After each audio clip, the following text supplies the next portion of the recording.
My name is Raul Hernandez. I'm the CEO and founder of Forever Redwood. We're down in our Ensenada, Baja California woodworking shop. It's a 40,000 square foot shop that we've built slowly over the last 8 years. We moved here to this location in 2013. Today's September 29th, 2021, and we want to do an update to the video that we did 3 years ago just to show how much we've grown thanks to the help and support of so many of our customers. We're going to do a walkthrough and show you all the different aspects of the shop so you get a good feel for how your order is built all the way through packaging, including engineering, design, cutting room. We're going to go through the lumber yard. You're just going to see the entire operation. All right, so let's get moving.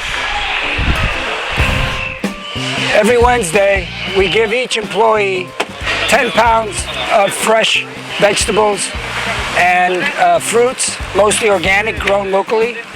And we also give away a really high quality loaf of bread, so every family gets a nice collection of fresh veggies and fruits every week as part of their compensation here with us.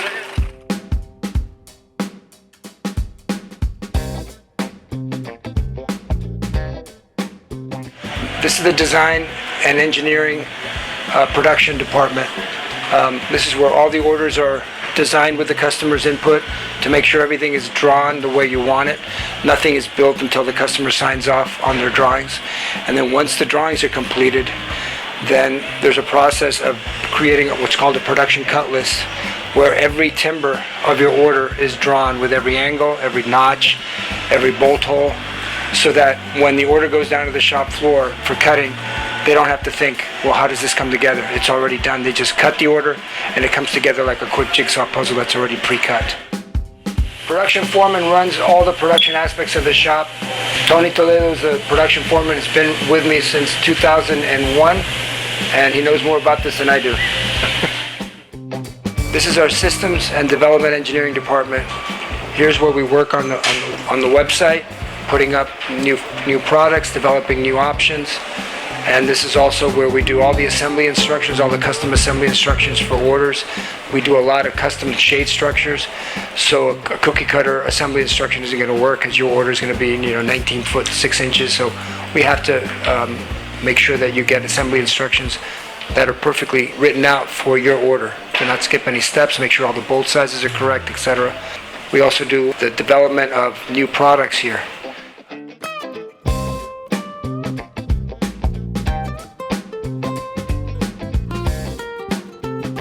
This is our lumber yard. It encompasses about 1.5 acres and it's behind the shop. And you'll find lumber of all different sizes and species and all different levels of preparation for furniture or products. Some of it is dry, some of it is drying, some of it is being resawn, and we'll show you a little bit more detail on that. A lot of times it's necessary to take bigger timbers because they have defects like this and cut them into smaller pieces. This has the hard center in it, in this timber, so it can't be used for structures. It has to be cut. This Grizzly horizontal resaw has a 20 horsepower motor, and it can cut up to 12 by 12 timbers in one pass.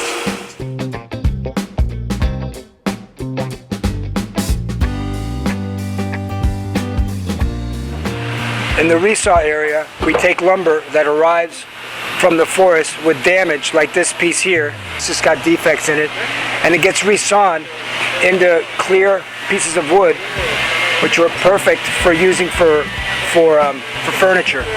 On the ends, what we put is how many feet and inches it is. 1.10 means 1 foot 10 inches, because when it gets placed in the inventory racks, it's easy for the people that are looking to sort wood for a furniture item to grab it quickly.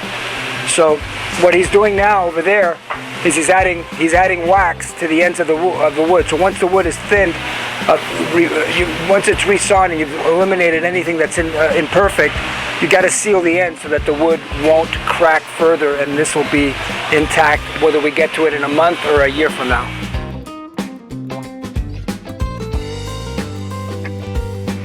In order to get the high quality that we need, we often have to cut pieces down in size. And when they get to a certain size, they're no longer viable for furniture, or they don't have quite the quality that we need for furniture for small pieces like chairs or small planter boxes. So what we do, you can see behind us, is that lumber gets placed on pallets that are usually 4 foot by 4 foot, and that goes to our Mosaic department, where we make our own lumber from finger jointed smaller pieces of wood. It's a beautiful lumber that's available in any product. And we also make our own plywood for crating and our own timbers for crating from all the scraps that would otherwise go to the landfill.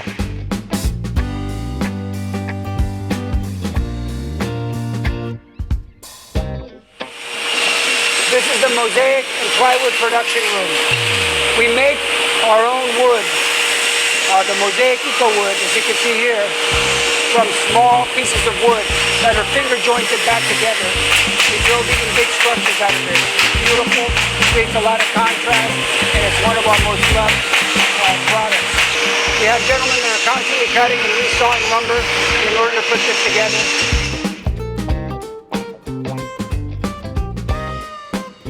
The octopus is where we glue together the small pieces of wood.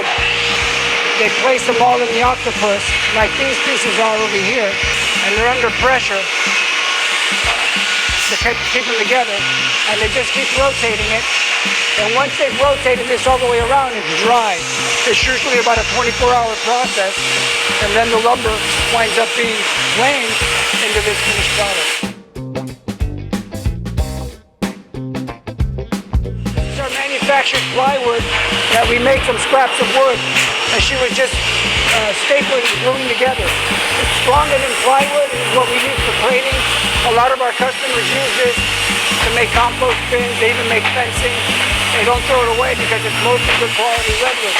But it's from sizes that we can't use for furniture. So instead of throwing it in garbage, we make products with it. The same pieces of wood that are used for making the plywood are also used for making the 2x6s that we use for making the crates.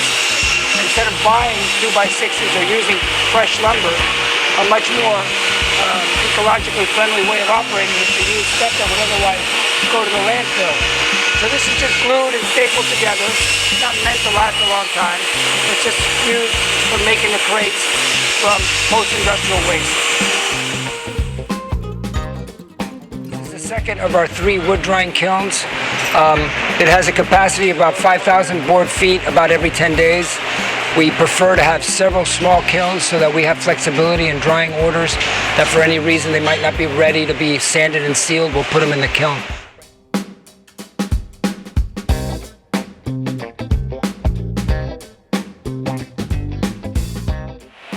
This is the welding shop. We strictly weld in stainless steel. We don't use regular steel in any of our products for anything.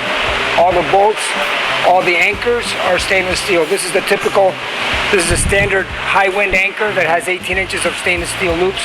This gets embedded in the concrete, and then the 6x6 post gets placed in here, and there's a trim box that hides it. But this is an example of the quality work that we do. All the welding is hand done, and it's done here in the shop by these gentlemen.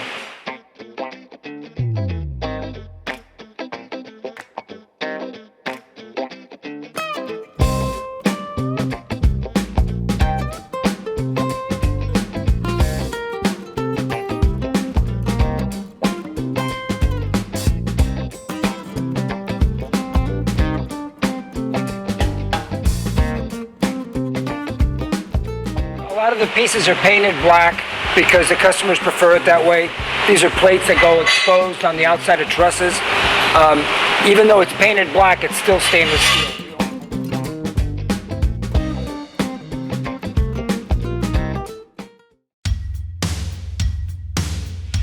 This is the cutting room. Over here we do molding, we do planing, and we cut all the lumber for all the orders here. This is the most dangerous part of the shop.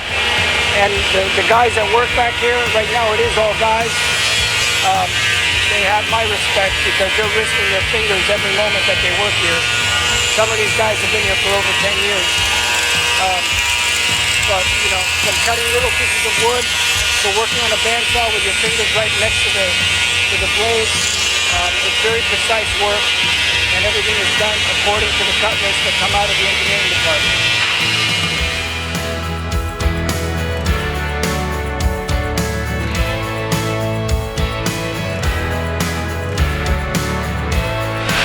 This is our main assembly area.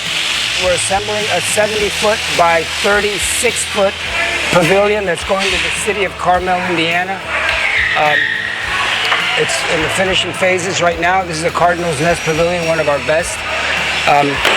We're also building a small Toledo pavilion over here. To get an idea, this is being made in mature redwood. This is before it's sanded and sealed, but you can see the difference between this and the Douglas fir over here.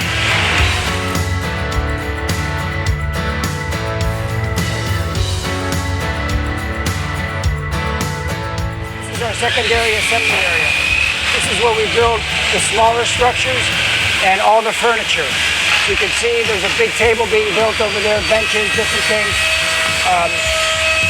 Our most detailed carpenters work in this area because this type of work is a little bit more finished work. You can see the different examples on the shop floor.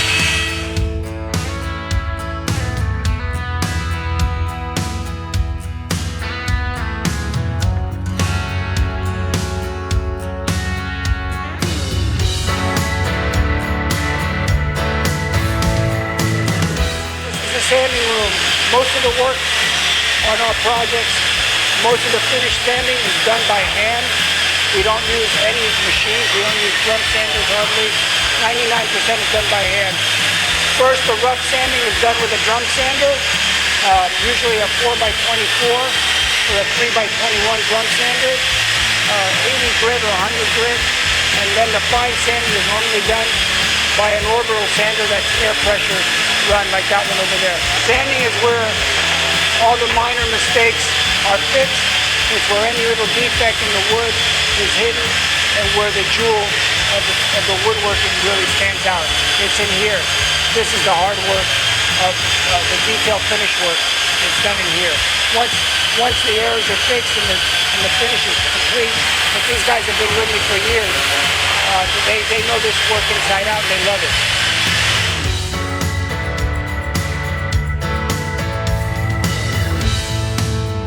This is where we do the finish work.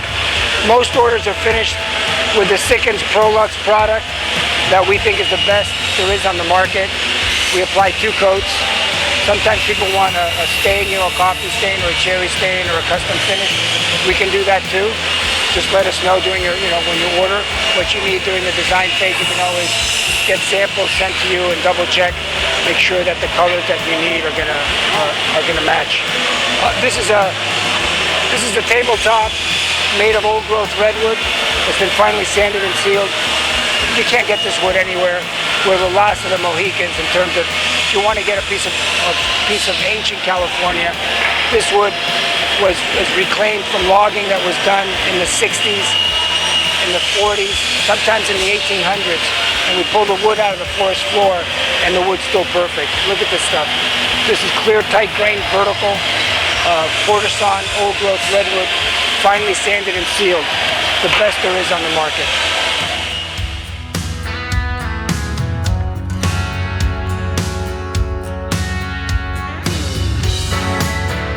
The maintenance department.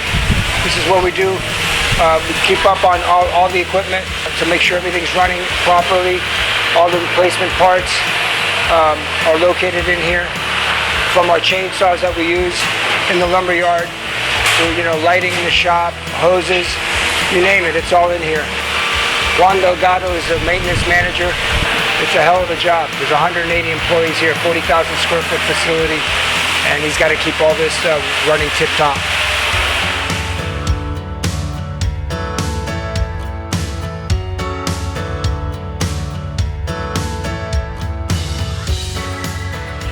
This is the packaging department. All orders are double cardboard wrapped and double plastic wrapped for extra protection. Many of the orders are also crated, and we'll show you the crating in a moment. It's all hand done. Usually we use a wax paper first, and then a plastic, then a cover of cardboard, then plastic again, then cardboard again, and then plastic again. Yes, 3 layers of plastic, just in case you leave the order sitting in your backyard for 3 weeks and it gets rained on. The wood will not, the finish won't be affected because it's all basically impermeable.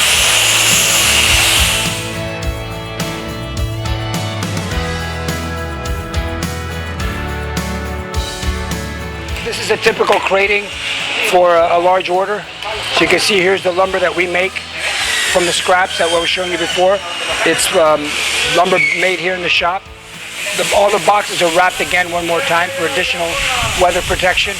But here's a finished crate where we use the plywood that we make in the shop, much stronger than plywood you can buy, and it's all from post-industrial recyclable material.